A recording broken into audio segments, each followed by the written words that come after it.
Thanks for the lovely introduction. I know a session after lunch is maybe always something where we need to do a bit more like moving around. And today we're talking about the TA survey that DTC did together with us. We will look into some details, some results. I will ask a couple of questions, but don't worry, nothing you can do wrong in this room. My name is Dennis. As Gabi said, I work for SmartRecruiters now more than 6 years, I would say. Has anyone not heard about SmartRecruiters before? Okay, good. So we are a software vendor, basically for recruiting software, recruiting AI software. We do have this little green Winston that you may have seen somewhere. If not, grab one. We are down there, and which is basically our AI agent.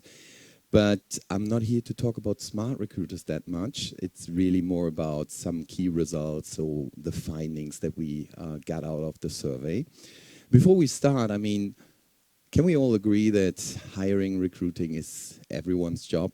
So basically everyone within the company is usually involved somehow, even if an interviewer, someone who needs someone to support him or her. And so what we also see, and which is basically, I think, nothing new to all of you, is like the majority saying, yeah, so from a leader's perspective, they say, recruiting is one of my main top priorities within the company. So usually if you need to hire, it is usually urgent. It is something that is like globally. One of the McKinsey studies just basically saying almost 90% are saying, hey, this is a top priority, because we all know there is linked a lot of other efforts to it.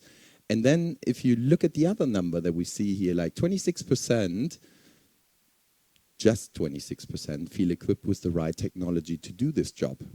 That's kind of, I mean, most of you, who's not using an ATS for recruiting?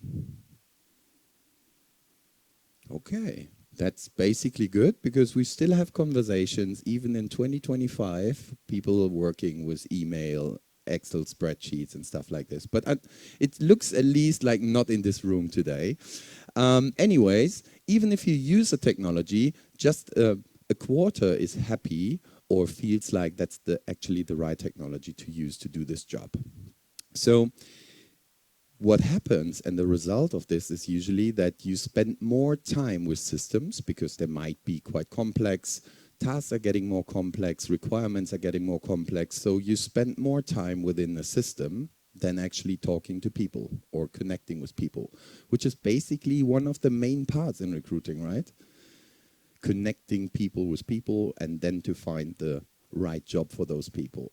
And so for a lot of vendors out there, also like us, it is one of our main mission to make this as easy as possible, to reduce the time and the complexity, to really give you the time back to do your job, to see and find talent, to look at skills, see how to develop them, to make them a perfect fit for your company, for the requirements that you have.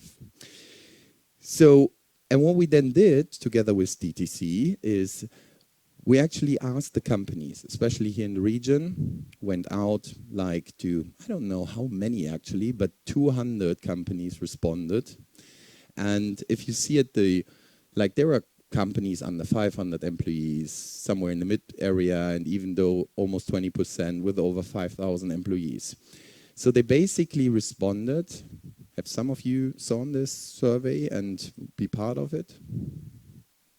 Yeah, I see some people saying, at least, I know it's after lunch, it's all a bit slow, but we'll get there, we will get there. So they responded, and basically, just from and the interesting part was they took the time to went through a quite complex survey with a lot of detailed questions about, okay, where are the topics that are currently painful? Where are topics where we do need to change something? These are industries, IT, technology, manufacturing, logistics, finance, service. There are many others in there, but like the top 5 industries that responded. And also from from a level, senior level respondent and executive level. Even executive took the time to really look into the survey and then to see, okay, what can we actually do, or what do we need to do? And I think some of the numbers and the results that will come now, hopefully they don't surprise you. So, top 5 challenges. Number 1, costs. Is that a topic? Yeah, I see. It's getting a bit, yeah, okay, we're getting there. Someone else? Costs? No. Okay, system integration. It's when you look at your HR IT landscape, you usually have the situation, you use a suite solution, SAP, Workday, whatever it is, so you're using all the modules. So basically it feels like, hey, there's no integration required, right? If I just use SAP globally, that's basically it. But then it comes to the recruiting area, and you do have integrations because you want to post your job somewhere, job boards. You want to work within the recruiting process with a assessment provider, something like that. So usually the recruiting area has the most integration to third parties somewhere out there that has nothing to do with your HR systems. So of course it is an important part, especially for the recruiting piece, to be integrated. Because if it's not integrated, what will happen? You will copy your data, you will post it somewhere. There is actually no way to report on these data because you put it out of the system and it's somewhere else. But also that the systems that you do use work together. So if you then decide to go for, okay, I have a suite, maybe I need a specialized recruiting solution because, I don't know, I have something where I say, okay, I need all those integrations, I'm a global company or I'm very local, I want to move very fast, I do have a brand, I need a different experience. Then companies go out and look for companies like SmartRecruiters or others to really see, okay, what is this kind of what we call best of breed in this industry? And then also, these technology needs to be connected to your core systems.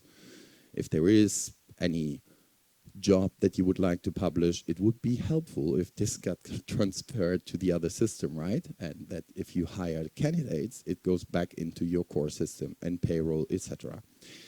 So of course, integration is a pain point. What surprised me the most is that cost is on number 1 and not integrations, but okay. Then implementation time. So how long does it take to actually implement a new solution? With Gabi, that's completely different. So if you choose Gabi for your implementation approach, 100% is faster than with anyone else. But it's still like in general, it is a big pain because you think about, okay, we do have maybe a country, we do have maybe multiple departments, we have multiple countries, whatever it is. So how does a plan look to roll out a software solution? It is something that has not just only touch points with Gabi doing like a great implementation. It's a lot of change management internally. You need to take the people with you. You need to convince them that's a good idea to change something because it's not just the look and feel, it's also like the way you will work because you want to be more efficient. Resources, budget constraints. Again, do you need to hire additional resources to get the job done, to get the implementation done? And data security. Data security is something, it depends who you ask, but usually it's one of the top priorities because when you think about, okay, you have compliance topics in different countries, are you a specialist in those countries with local requirements, local laws? So you need to make sure that you do have technology in place that actually fits to their needs so that you actually can use the software and are not like in a situation where you may not be compliant, which could cause with topics like GDPR. And also when we look at AI right now, so all the changes that we are expecting in this area is something where we just all need to make sure that we are compliant, that we actually like do not cause any risk. Let's say like this, no risk. So is there anything missing from your side? From the top 5, if you think about your own company? Someone?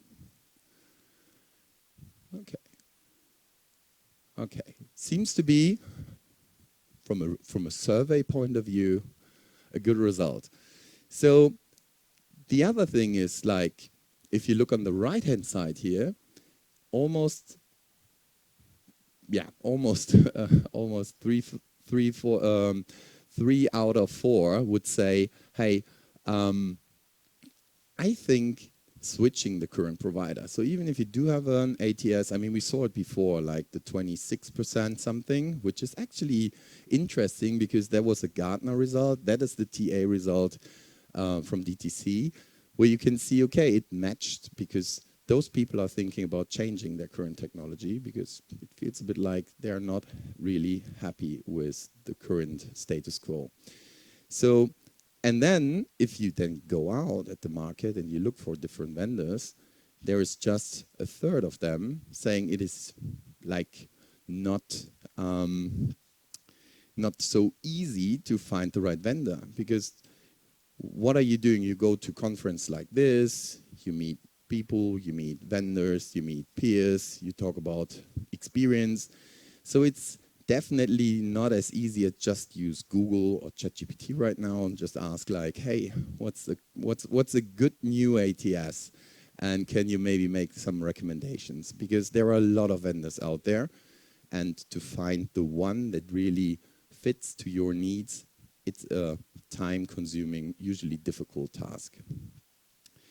But we can talk about this later if you're interested what's helping. So there's also like a clear message, like what do you expect from a new technology? So what does this new technology need to bring? It needs to be flexible, right? So customization really here on top just means, okay, I cannot just use any technology. This needs to be configurable. I know that I do have departments with different approaches, different processes, whatever it is. So you need a solution that is flexible enough to give you the room to do whatever makes sense, and maybe sometimes also to comply with your local requirements. The other thing is integrated. That's what we already discussed, right? Like with the pain points, system integration is one of the key topics. So I think we can all agree that this is still like a #2 priority. So whatever system you bring in, it needs to be integrated, it needs to work seamless for many reasons. But data is something, if you think about, someone will ask you later, hey, can I get a report? Can I get some numbers? Where are we? What have we? What are the costs that we generated? So you do need to have this data in one system, and to do so, the systems need to talk to each other. And affordable, because cost was also a topic, right? So it's not saying cheap, but it's basically saying, okay, it needs to fit into your budget. And this is something, and we hear this many times from companies, yeah, okay, but we do have a solution right now. It was like super cheap. So now whatever we will do, it will cost additional, whatever it is. And then we do have the implementation, time, money, everything else. So this is something from the experience that we made, just like speak openly about it. Where do you want to go? What is the main concern that you do have? And usually people, vendors, consultant companies, they find ways to make it work. Better customer support was another topic, and improve user experience. Interesting, right? User experience is at the end. Like just 42% said user experience. So actually when you work with a solution that the user experience is great, why isn't that on #1? But that's another topic. So sometimes you could say, hey, a great user experience, okay, at least if it works, and if the process is fine, if we have the data, etc., then we're good. But a bad user experience is not just about people not liking to work with the software. It's really like, what happens if you do not like to work with something? You find ways around it. So, and then you create situations, and I'm pretty sure maybe you have seen this in your own companies, like there are these typical like candidates, they appear in the system, they moved the status to hired, and that was basically it. So something happened in between, but no one actually tracked or planned the interviews or did whatever the reviews within the system, because the user experience is so bad and hiring managers don't want to work with it. So someone else did. And then the big problem is, it's not just because, okay, this person may have not worked with the system, but where's the data again? So if you now try to generate a report out of it, and you look at it and you say, okay, time to hire 2 days, because just someone added a candidate to push this candidate into your payroll system, so to kind of do the basics that are required. So it is a huge topic, user experience, and I think a lot of, especially decision makers, are not really thinking about the impact of a bad user experience. The other thing is, if you think now also about the candidates, if they have a bad experience, what does this mean? And it is not just like how to apply. So also like, what is your response? What impact does this have on candidates? If you're a brand that is a B2C brand, like, I don't know, you're selling actually to your potential candidates, and they make a bad experience during the weekend, will they go and buy your products? Will they go and use your services? Maybe if you are completely unique at the market and there's no alternative, but if there is an alternative, trust me, and that's what also the brands we are working with play back to us, is like, this has a massive impact. So think about user experience maybe in a more brighter scope, and not just like, okay, a hiring manager doesn't like to work with a system or a recruiter, so it's basically impacts mainly everyone who has some touch points with the solution. And then, what are the top 3 goals if you implement a new solution? So what do you want to achieve, or what should change? Yeah, all the topics that we had, like, should be better user experience and so on. But the interesting part is like streamlining and automate processes is one of the key topics. So it means like, I want more efficiency. I want a solution that supports me. And now think about interview scheduling. So like, you need to get 5 people, maybe just in the virtual room. You need the candidate. Maybe the candidate moves the interview again and again. So what does this mean for you? How many hours do you spend per week with interview scheduling still? Even in the world where we do use ATS. It is, I mean, we could talk hours about interview scheduling, because it's just like so annoying that it's still out there, takes so much time to actually use a system. And what people then usually do is they try to call and try to get, this morning I just heard from someone, yeah, no, my manager is sending me just a screenshot with a phone from his calendar and then ask me to book a meeting. And like, okay, that's interesting, but definitely not the way it should work. I mean, automated interview scheduling is something from a software point of view that works like for years. I mean, now with AI, it's getting even easier, because you can do like really automate it in a way that you do not need to do anything around it. You can basically set your preferences, like, are there meetings, if they are internal, can they be overbooked, stuff like this. So things where you usually would need to talk to someone is something you can now do with an agent.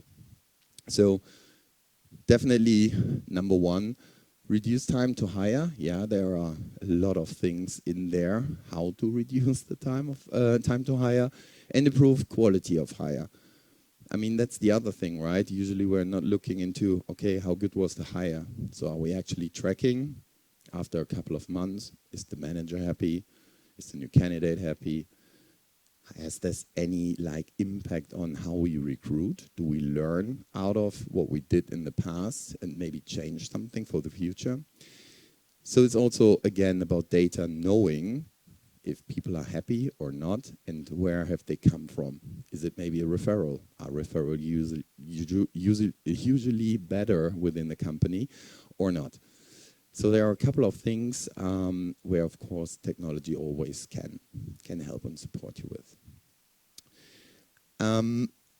Yeah, we have 5 minutes. I thought we were faster. So speed, yeah, that's good. I mean, for the last couple of minutes, speed is a strategy. Yeah, that's true, because there are a lot of studies out there. And I mean, sometimes, I mean, the impact, if you're not able to fill a job on time, what does this mean for your revenue? Like, for different areas. I mean, and it has a serious impact. I mean, usually there are a lot of people going out saying, okay, yeah, sure, hiring success. If you're successful with hiring, you are also successful from a business perspective. And it is true, because, I mean, this is just one example. If you look at McKinsey, fastest hiring orgs are 3 times more likely to hit growth and innovation goals, basically because they are faster hiring the right talent. They can move fast as a business, make more revenue, they grow faster. So there is a huge, huge impact, and it's not just like this typical thinking like cost center, HR, TA, they need to hire someone. No, there's a real impact. If that's not fast enough, if the technology is the wrong or maybe not the right that is supporting you in doing this, there is an impact, a direct impact to the success of your company. And definitely something that even the executives should be aware of, and some of them are. Yeah, of course, AI makes it definitely, we cannot say not AI when we speak about technology right now, but of course AI makes it way faster, because there are so many things. Imagine how fast this technology evolves, and there are so many things that you can really do by one click. You do not need to tell, to teach, to map anything with this technology. Just say, here is what you need to know. There's the, I don't know, website, and take all the information out of it, do something with it. Not something, but what you want. So if you want to learn more really about technology, AI, and whatever, you can also, of course, come down. We can connect. You can just scan this and you get an email. Or we have, I think, at least 5 minutes, right? So we have 5 minutes for any questions, and they do not need to be regarding all this data. So just like whatever it is, but it can be around it.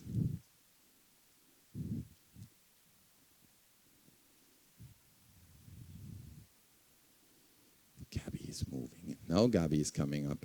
So there you go. She has a microphone. Please, audience, just ask Dennis. We save some time for your questions. If not, that I will speak. No matter. Or sing.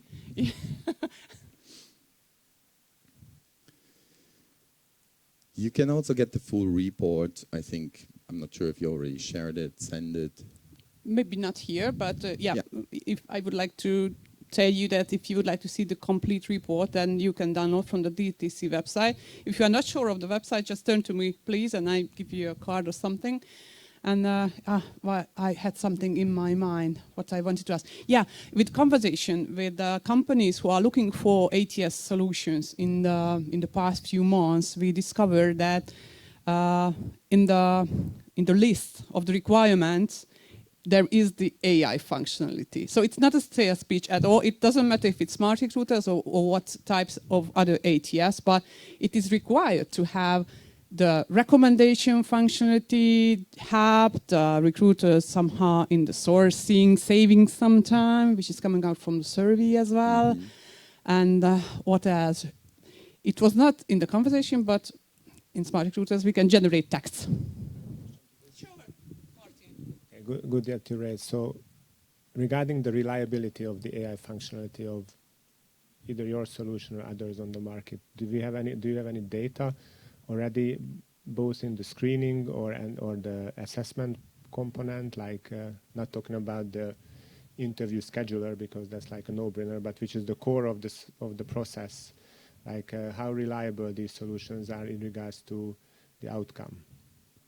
That's a pretty good question. And real data, I mean, yes, we do have data. We do have like kind of a committee out of a couple of customers that share this more openly to really analyze, okay, where are we, actual feedback from users, because of course in theory, if you run matching technologies, AI that analyze like skills and match skills or also identify skills that are missing, this is something in theory, it looks always like great, but you need the real feedback from the people who are working with it and are actually looking at the CVs and really look if the analysis from the AI, is it proper or not.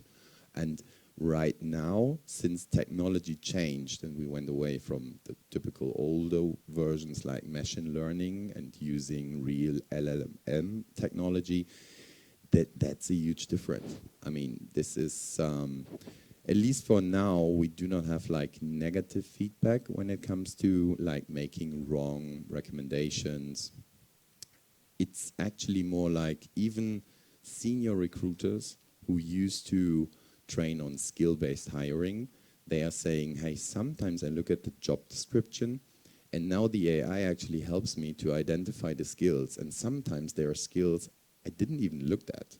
Now I can prioritize them, I can also add them if there is something missing, and also from the candidate point of view, imagine you have thousands of data and candidates in the system, maybe you're using a community like a talent pool or something like that.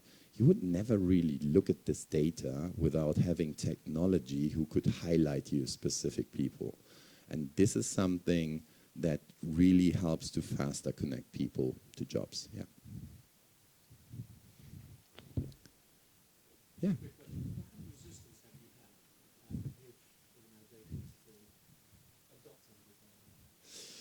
Yeah, still having, I would say. I mean, one of the decisions we made is like, you can just regulate how much AI you want to use from 0 to like go all in. Because there are a lot of companies that are still like, the interesting, let's say it like this, the interesting part is there are a lot of companies going, oh, we need AI. They don't know for what, but someone said AI, so they need AI. So they just go all in without thinking about any of this. And then there are companies like, we got told no AI ever. So that's the other side, like where you are working with like workers' council, things like this, where you just see people being in general afraid that this could take their jobs, change the jobs. It will change the jobs, 100%. It will move it away from a lot of administrative work to more like strategic and like the actual job, right?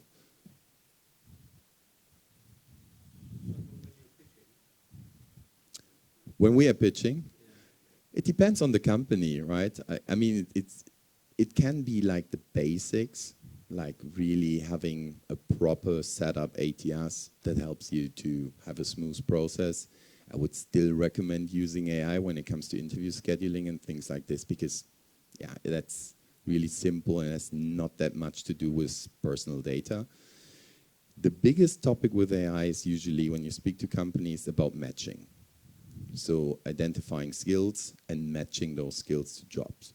That's kind of the biggest, let's call it, I wouldn't say really a red flag, but this is the most concerning part for most companies.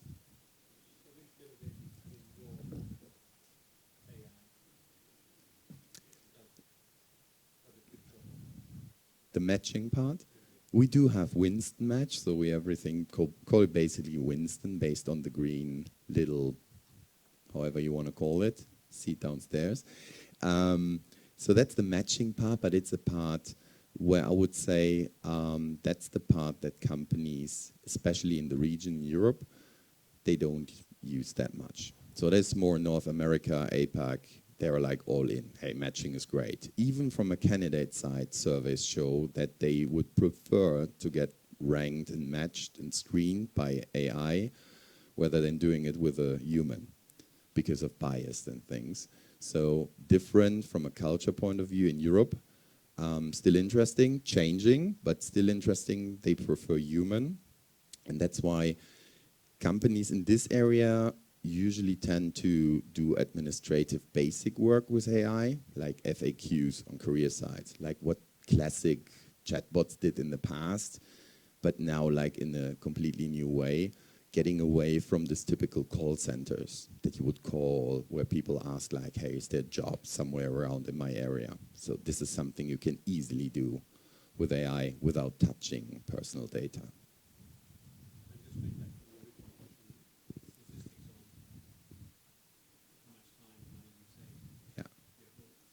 Yes, we do. I can also send you a report if you want. There is already data, especially when it comes to time savings. Yeah.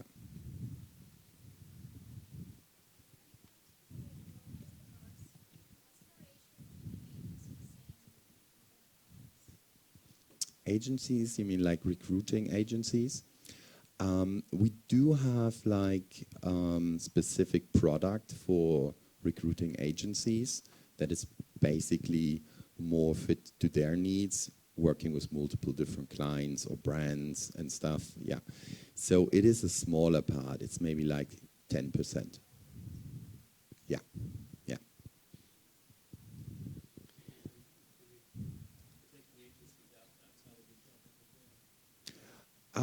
No, we are actually we just launched a new agency portal that makes it easier for companies to engage with multiple agencies. So agencies can actually access the systems from the companies, working with a specified portal where you can also do the whole invoicing and parts like this. Yeah.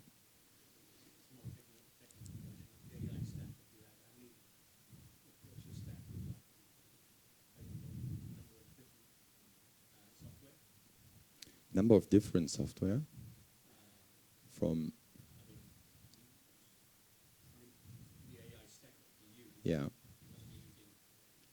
one of the bigger LLMs, yeah, right? We do, yeah. Yes.